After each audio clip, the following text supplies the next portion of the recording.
aqui está finalmente a tese firmada. Vamos ver, afinal de contas, o que foi que o Supremo Tribunal decidiu com essa tese firmada no dia 8 de fevereiro agora, né? Tem 20 dias. Então, o tribunal, por unanimidade, apreciando o tema 885, negou provimento ao recurso extraordinário. Situação curiosa é essa aqui. Que essa tese ela foi fixada, né, num caso concreto, em que, na verdade, o contribuinte ganhou, né? Ele sagrou-se vencedor no caso concreto. Mas como o tema foi afetado, né, para o sistema de repercussão geral, o precedente vai criar uma regra geral, abstrata, né? Então, por unanimidade, apreciando o tema 885, negou por maioria, aqui é que vem um ponto mais doído, né? Por maioria, não modulou os efeitos da decisão. Vencidos os ministros Edson Fachin, Luiz Fux, Lewandowski, Toffoli, e, em parte, Nunes Marques, que propunham a modulação. Por fim, por maioria, entenderam-se aplicáveis as limitações constitucionais e temporais ao poder tributar. Então, aí vem a tese, que tem dois itens, né? Primeiro, as decisões do Supremo em controle incidental de constitucionalidade anteriores à instituição do regime de repercussão geral não impactam automaticamente a coisa julgada que se tenha formado, mesmo nas relações jurídicas tributárias de trato sucessivo. Então, aqui é uma situação dos efeitos, digamos, para aquelas situações anteriores à instituição do regime de repercussão geral. Hoje, dificilmente, nós vamos lidar com esses casos, né? Porque o regime de repercussão geral já está aqui há bastante tempo. Então, onde está o foco das nossas atenções, das nossas preocupações, é no item 2 da tese firmada. Já as decisões proferidas em ação direta ou em sede de repercussão geral, então, é aquilo que nós acabamos de falar, não é qualquer decisão do Supremo, é aquela que tem esses efeitos, né, erga omnes ou efeito vinculante para os demais juízes e tribunais, né? Ou será o controle concentrado, ou será controle incidental, mas em repercussão geral, ou seja, com efeito vinculante, né? Então, essas assim que ultrapassam os limites do interesse interpartes, né? Aquelas que realmente repercutem para toda a sociedade. Essas, então, interrompem automaticamente, e aí vem uma palavra incômoda, né? Automaticamente, porque até, né, onde a gente aprende, nada no direito é automático. As coisas têm que ser analisadas, têm que ser examinadas. Mas está aí, interrompem automaticamente os efeitos temporais das decisões transitadas em julgado nas referidas relações.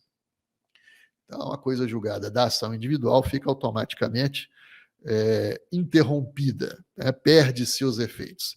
Respeitadas a irretroatividade, ou seja, essa nova decisão do Supremo não vai poder retroagir, a anterioridade anual, caso seja o imposto, e a noventena ou a anterioridade nonagesimal, caso seja contribuição, conforme a natureza do tributo. Tudo nos termos do voto do relator, dia 8 de fevereiro. Então, essa é a tese que foi ali firmada. Então, o primeiro ponto, né, a ser observado é que a que tipo de relação jurídica tributária se aplica à tese firmada? Aquelas relações jurídicas de trato continuado, né? Aquelas que se renovam ou mês a mês, ou a cada trimestre, ou a cada ano, não se aplica, ou seja, né, essa nova tese firmada, não se aplica às relações de trato único, né, instantâneas, de momento único. O exemplo que demos foi o ITBI.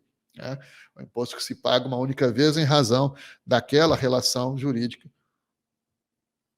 tributária. Então, o tema vai se aplicar às relações de trato continuado. E, bem observando as coisas, eu sinto que não há tanta novidade assim. Né? Não há tanta novidade assim nessa tese, embora ela não nos agrade, mas ela não é uma coisa tão inovadora assim, não. Né? Porque em toda relação de trato continuado, mesmo aquelas que estão protegidas pela coisa julgada, né, elas produzem seus efeitos, a coisa julgada produz os seus efeitos, enquanto as coisas permanecerem como estão. É a chamada cláusula rebus sic tão conhecida no direito civil. Né? Enquanto o comando transitado em julgado vai produzir tais e tais efeitos, enquanto as coisas permanecerem como estão. Ou seja, se houver uma alteração de cenário fático, de cenário legal, de cenário jurídico, isso não impede a rediscussão do assunto, ainda que a parte, ainda que o jurisdicionado tenha um comando transitado em julgado em seu favor. Então, não é assim algo que totalmente novo, né, no mundo jurídico. Não, isso existe no direito civil, a possibilidade de uma rediscussão da coisa julgada, demonstrando-se uma alteração de cenário fático ou jurídico. A velha cláusula, né, centenária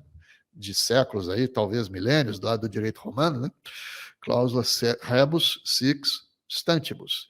Então, a tese firmada, ela deixa bastante claro, né, os seus efeitos prospectivos.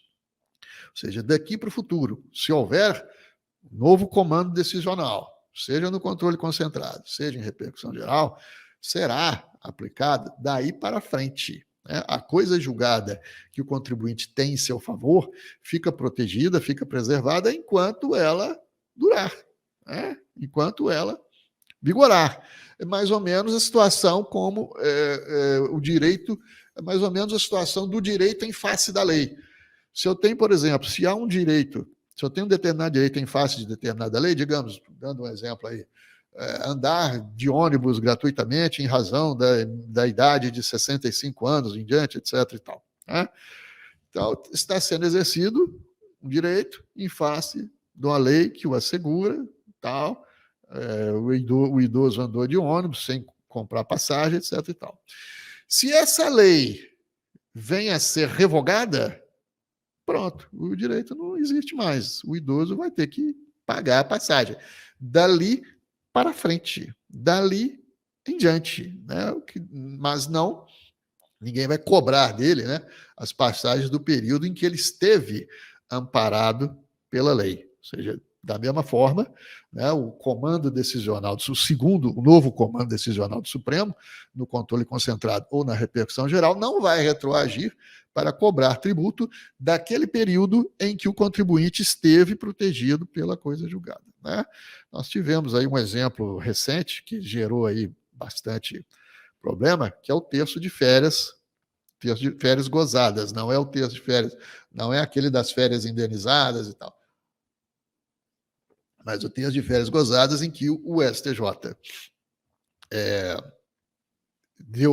proferiu, né, tese firmada em favor do contribuinte, então a gente poderia fazer o trabalho de revisão fiscal, né, de exclusão dessa parcela da base de cálculo da incidência da contribuição previdenciária, amparados que estávamos na tese firmada pelo STJ.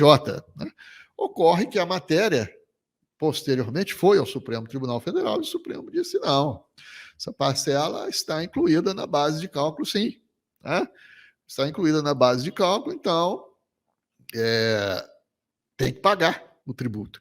Veja, um comando como esse agora que saiu, dos temas 881 e 885, traz até uma certa segurança jurídica para uma situação concreta como essa das férias gozadas. Significa então, que, enquanto o contribuinte esteve amparado pela tese firmada no STJ, não pode haver cobrança, só vai poder a partir da decisão do Supremo em diante.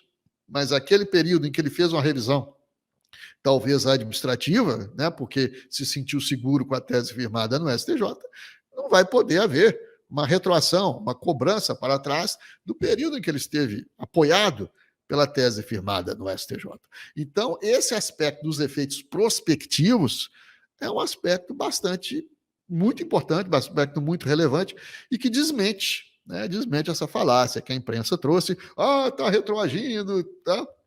Então, mais uma anotação aí do Supremo. Em suma, entendeu-se que, quando a decisão tem efeito erga omnes, alcançando pessoas além das partes do processo, uma mudança de entendimento do Supremo equivale a uma mudança de legislação. Esse é um exemplo que acabamos de mencionar. Né? Assim, os efeitos da decisão transitada em julgado devem ser interrompidos de imediato. Decisão individual, do processo individual. Então, logo a nova decisão, em repercussão geral ou controle concentrado, passe a valer. haja vista estar-se diante de hipótese análoga à da sentença que afirma ser indevido um tributo por falta de amparo legal, né, porque não tem lei, e em seguida o poder público edita uma lei conferindo esse amparo, ou seja, o tributo passa a ter amparo legal, então pode ser cobrado daí em diante. Então, a partir da lei, o tributo se faz devido e a sentença deixa de afastar a sua cobrança porque desaparece o seu fundamento, né, que é a falta de lei. Então, não é uma situação tão nova assim, né, para nós, não é uma novidade assim tão grande. E o Supremo ainda diz o seguinte: importante destacar que esse julgamento afetará as relações de trato continuado, apenas essas, e não as de trato instantâneo, né, que dizem respeito à cobrança de determinado tributo, bem como que terá efeitos prospectivos. Ou seja, o período de vigência da coisa julgada fica preservado. Uma coisa é certa: a preservação da coisa julgada no período anterior à decisão do Supremo Tribunal Federal. Isso nos traz tranquilidade. Nós podemos dizer para o cliente o seguinte: mas como é que fica a minha coisa julgada? Enquanto ela vigorar, você está protegido. Ou seja, quando é que essa proteção acaba? Quando vier um comando do Supremo de efeito amplo, né? Estou usando essa expressão efeito amplo para abranger tanto o controle concentrado quanto a repercussão geral, em sentido contrário. Aí você poderá saber que a sua coisa julgada que te protege acabou. Mas enquanto isso não ocorrer, enquanto não vier essa segunda decisão, negativo, não é nada disso. Você vai ficar tranquilo e protegido pela sua coisa julgada individual. Né? Então, preservação da coisa julgada no período anterior a esta nova decisão, né, do Supremo Tribunal Federal. Sendo assim, ainda que os ministros tenham mantido sua tendência pela mitigação da coisa julgada em matéria tributária, afastando-se, portanto, a necessidade do ajuizamento de ação rescisória, isso é um ponto importante. E vai ter que ter ação rescisória? Não, porque a própria tese firmada diz que a interrupção, né, dos efeitos da coisa julgada são automáticos. Então, não há que se falar em ação rescisória. O fisco vai começar a cobrar, afastando-se, portanto, a necessidade de ajuizamento da ação rescisória para desconstituir a decisão anterior em sentido contrário. A segurança jurídica permanece inabalada quanto aos efeitos pretéritos, diz aí o Supremo Tribunal Federal.